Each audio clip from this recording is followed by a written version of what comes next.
Mercantilism was a very popular economic theory in Europe from the 16th to 18th centuries. Mercantilists advocated that the total wealth of the world is fixed and unchanging. Whether individuals or countries, in order to get rich, they can only do so by plundering the wealth of others. Influenced by mercantilism, competition among European countries became increasingly fierce. Each country protected its own market while actively seeking overseas export markets. In such a competitive atmosphere, colonialism undoubtedly became one of the most direct outcomes. Humphrey Gilbert and his brother Walter Raleigh became pioneers of Britain's new colonies. They were funded by Queen Elizabeth, boldly launching explorations of the New World. In 1583, Gilbert arrived at Newfoundland and claimed the island in the name of the Queen. In 1585, Raleigh began an expedition along the coast of North America and explored an island called Roanoke by the natives, along with a large surrounding area. He named it Virginia in the Queen's name, meaning land of the Virgin. The mysterious events at Roanoke are most notable. After the first colonization attempt at Roanoke failed, in 1587, Raleigh sent another group of over 100 people to Roanoke. In 1590, when expedition Captain John White returned to Roanoke, the island, except for a post carved with Croton, was already deserted. Regarding the fate of these colonists, some believed they were killed by Native Americans, while others thought they left the area, integrated into the local indigenous society, and were eventually assimilated. In short, the mystery of the lost colony remains unsolved to this day. After the Roanoke disaster, it wasn't until 1607 that the English Virginia Company established the first permanent settlement, Jamestown. But the establishment of Jamestown was not smooth. It was full of hunger, cold, solitude, and conflicts with the indigenous people. These hardships constantly accompanied the early colonists. If not for their obsession with wealth, perhaps no one could have endured. Madder was first discovered by Columbus in the West Indies as a miraculous plant. The local indigenous people used madder for rituals, as well as for medicine and entertainment. After the British arrived in America, they also found this crop with great commercial potential. Subsequently, Jamestown began large-scale madder cultivation. The development of the madder economy meant increased demand for land and labor. Therefore, British colonists continuously expanded madder plantations inland in America. The occupation of Native American lands made relations increasingly tense. To solve the labor shortage, colonial companies, besides temporarily promising land by headcount, offered each new immigrant 100 acres of land on the new continent as an incentive. This was to attract new colonists and laborers to the New World. Additionally, they began to use African slaves. In fact, in 1619, Dutch traders brought the first batch of black slaves here. Early British colonists did not see these unfortunate black people as slaves, but treated them as servants, similar to some white indentured servants on plantations before. After their contracts expired, they could gain freedom, but as indentured servants became scarce, their prices rose higher and higher. From the 1660s onward, the labor structure in the colonies began to change significantly. The Bacon's Rebellion during this period was one of the key reasons for this change. Although the population and economy of the Virginia colony continuously grew, internal political conflicts and border clashes with Native Americans also persisted. There has always been an air of instability here. Since 1624, after the Virginia Company's charter expired, the British Crown took over jurisdiction of the Virginia colony. William Berkeley, the governor of the Virginia colony, held absolute power here. To protect his interests in the Native American fur trade, Berkeley advocated for the protection of Native American lands and made every effort to avoid conflicts with Native Americans. However, being closely tied to Native American lands, residents in Western Virginia found this challenging. Due to land disputes, the colonists in the West frequently clashed with Native Americans. And when the Western colonists sought assistance, the colonial government always turned a blind eye. This drove the Western colonists into great anger. So in 1675, using a conflict with Native Americans as a pretext, under the leadership of Nathaniel Bacon, colonists from Western Virginia openly challenged the colonial government. This rebellion, which lasted over a year, ended abruptly with Bacon's sudden death. But its impact was far-reaching. Among Bacon's supporters, many were former indentured servants. These freed individuals longed for land, so the essence of the upheaval was a denunciation by the landless against the landed aristocracy for their economic and political power. Through this rebellion, the landowning class in the Virginia colony was warned. They realized that an increasing number of indentured servants would heighten social risks, while the use of African slaves posed far less risk.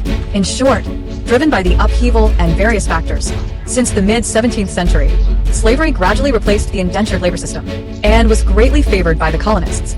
Of course, it also paved the way for many future historical developments. Moreover, besides commercial motives, religious conflicts were also a major reason many Britons left their homeland.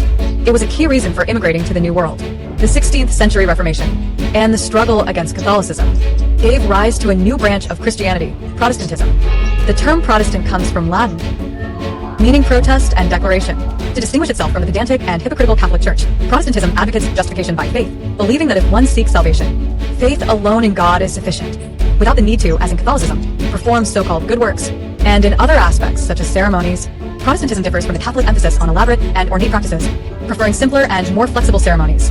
In summary, Protestantism is more pragmatic compared to Catholicism, and beyond these superficial changes, the deeper impact of the Reformation was a fierce challenge to the old hierarchical order of Western Europe, when secular absolutist monarchs began to challenge the formerly omnipotent religious leaders, seeking to reclaim political power in their own countries, when the people no longer blindly accepted the Church's judgments on their actions and values, and began to act according to their own freedom.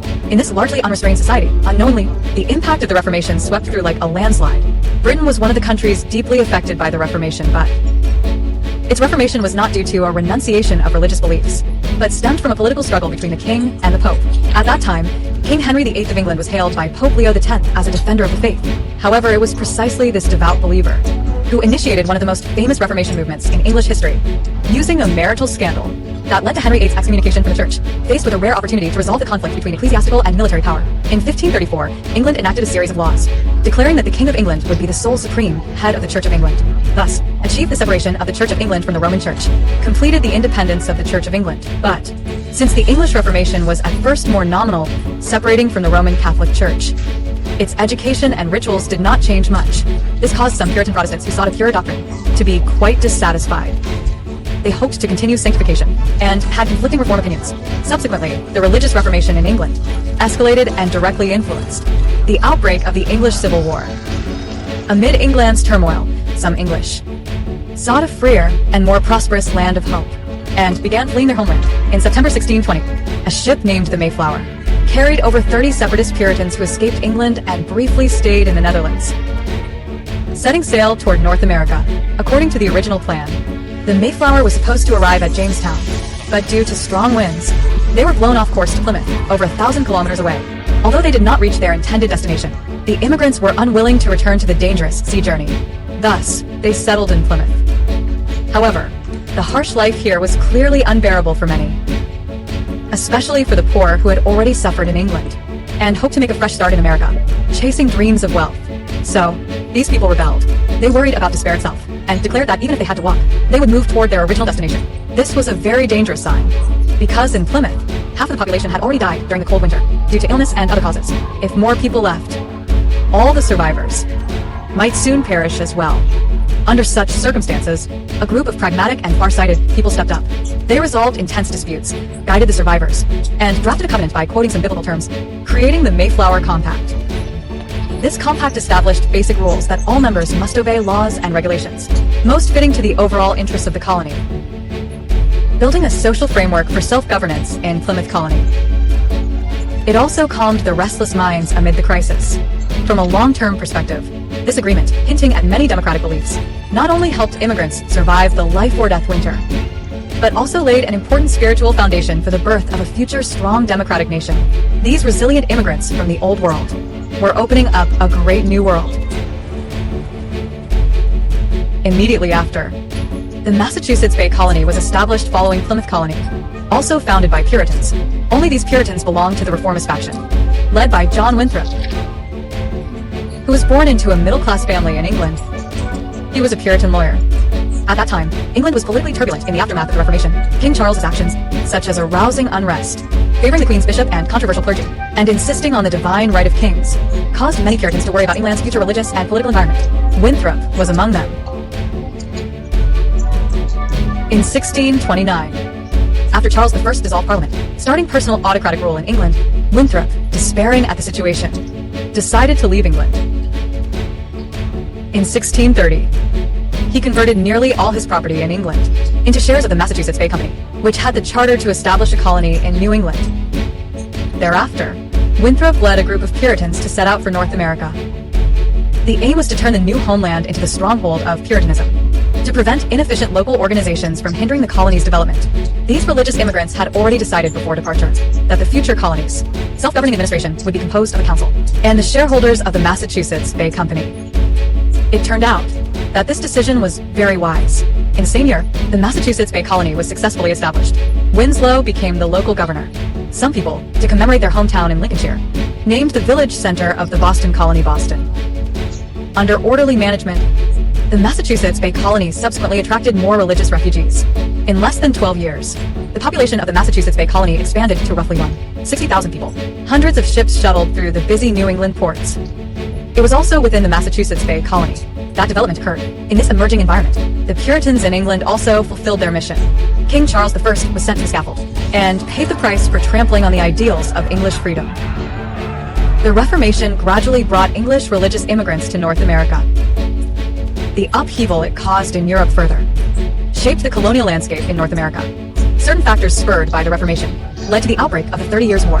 This war cemented France's status as Europe's hegemon, while also fueling its ambitions for overseas colonies. Since establishing its first colony in Nova Scotia in 1605, followed by its subsequent planning into the mid-century, the St. Lawrence Valley area was entirely under French control. However, overall, the French placed more emphasis on the development of North American colonies for the benefit of the homeland. Their approach to the North American colonies was largely driven by trade profits, such as timber, fur trade, and so on. Besides France, the 30 Years' War also benefited two other countries greatly. They were Sweden and the Netherlands. Sweden, through the 30 Years' War, leapt to become a European power, and to expand its influence.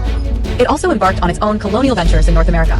Between 1638 and 1655, Sweden established a trading colony in the Delaware River region of North America, called New Sweden. However, New Sweden couldn't last, due to threats from the rising Dutch. During the 30 Years' War, the Netherlands, which had gained recognized independence, leveraged its advantageous geographic position and open, free political and economic environment to usher in its golden age in the 17th century. It replaced Portugal and Spain, becoming the dominant force in the global spice and silk trade, monopolizing the global economy. The Dutch first, in 1614, through Henry Hudson's exploration, declared control over Hudson and his expedition, and named the territory New Netherland. In 1655, the Dutch incorporated the Swedish settlements into their colony. However, despite their strength, the Dutch had a fatal weakness in developing their North American colonies. That was a shortage of labor. Of course, this issue was not unique to the Dutch colonies. The French and Swedish North American colonies faced similar problems. Unlike the English, who voluntarily settled in the New World, the Dutch were so prosperous that few were willing to leave home for America. Thus, the Dutch had to rely on the slave trade to keep their colonies superficially running. After several wars with the English, the Dutch decided to abandon the troublesome New Netherland. In 1674, the English acknowledged Dutch sovereignty over Dutch Guiana and ended the legitimate war on the condition of maintaining neutrality. The Netherlands gained full sovereignty over the New Netherland colony. In the second half of the 17th century, North America saw a new wave of immigration. This wave of immigrants is very noteworthy. Among them was a person who had a profound impact on the future history of North America. His name was William Penn. He was the founder of Pennsylvania in the United States. Penn refers to Penns, and Sylvania means forested land. Penn was born into a noble family. His father was once an admiral in the British Royal Navy. He was also a member of Parliament, holding a distinguished position. Like many wealthy sons in history, but by a chance opportunity, they saw the harsh reality. Afterwards, they were deeply shocked and developed the idea to change the world. William Penn was such a person. The Quakers were a sect of early Christianity. They were pacifists and defenders of religious freedom. This denomination, believing in personal revelation from God, clashed with the Church of England at that time and was repeatedly persecuted. Seeing the Quakers being persecuted and agreeing with their principles, Penn embarked on the Quaker movement path. In 1682, taking advantage of his father's death, Penn inherited his estate and decided to lead the Quaker followers to the New World to establish a new society. From the perspective of the time, Penn and the Quakers were undoubtedly a group of foolish dreamers. After arriving in America, they carried out a sacred mission. They lived harmoniously with the Native Americans, did not oppress them, firmly promoted freedom and equality, and advocated democratic ideals. Moreover, the Quakers were staunchly against slavery. In summary, in that era, the Quakers' principles sharply contrasted with the social context, which also caused resentment among dissenters and vested interests. All these factors made the Quaker situation in America increasingly difficult. In 1718, the great pioneer William Penn passed away. Although Penn died with nothing left, under his governance, Pennsylvania was more prosperous than any other British colony. In relations with the indigenous people, Pennsylvania also showed a more harmonious picture.